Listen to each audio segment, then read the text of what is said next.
Hi, I'm Eva, And I'm Veronica, and today we're gonna make a suspension bridge. out of home materials, recycled home materials.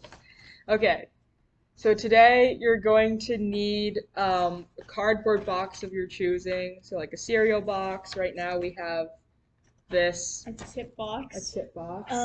You're gonna need some yarn. hmm You're gonna need either 4 toilet paper rolls, or we have a paper towel roll cut into 4 pieces, Some scissors.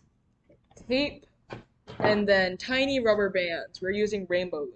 So first we're gonna cut this cardboard into a rectangular strip, depending on how wide you want. So we're gonna be putting an Edison robot on it, so we're gonna do it pretty wide.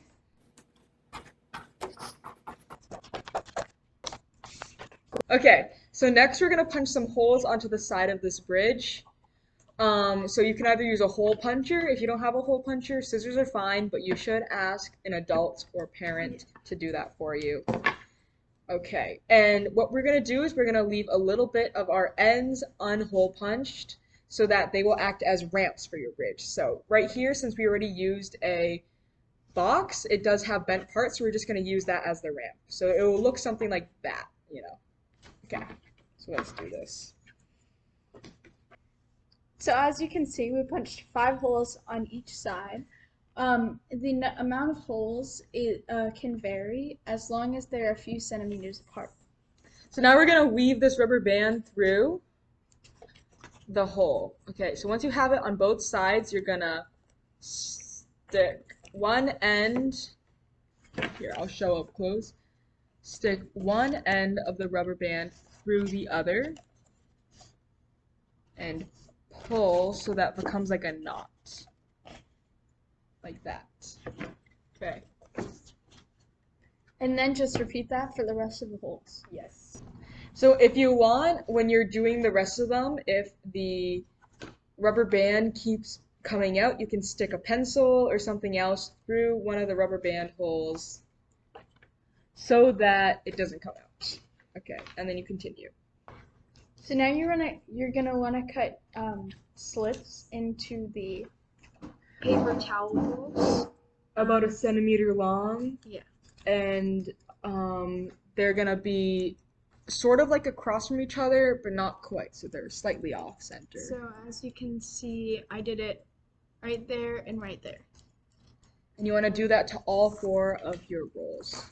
So next you're going to cut your twine. You want to do about twice as long as your bridge's length, just so you have some extra twine later on. You don't want less twine than needed. So let's measure this out. Yeah, go ahead. Cool. So next we're going to tape these towers down that we made.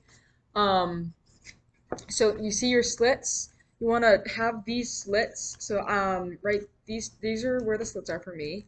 You want to have the slits facing the same direction as your bridge would be, so that string can go down like that and then weave through the rubber bands.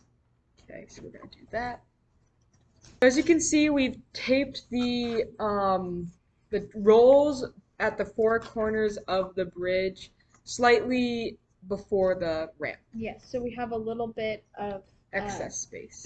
excess cardboard on each side, and you want to make sure that it's pretty close to either side of the bridge. Mm-hmm. Yeah, and now we're going to thread the string through the slits of the paper towel rolls and through each of the loops in the rubber bands.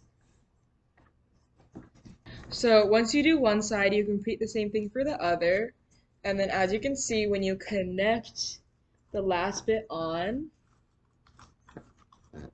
and pull it taut, it does get lifted a bit, just like a suspension bridge.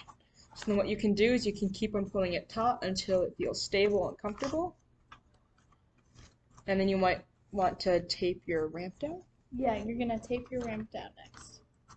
Okay. And you can cut off excess string, just make sure that there's a little bit on the ends that you can tape it down. Okay.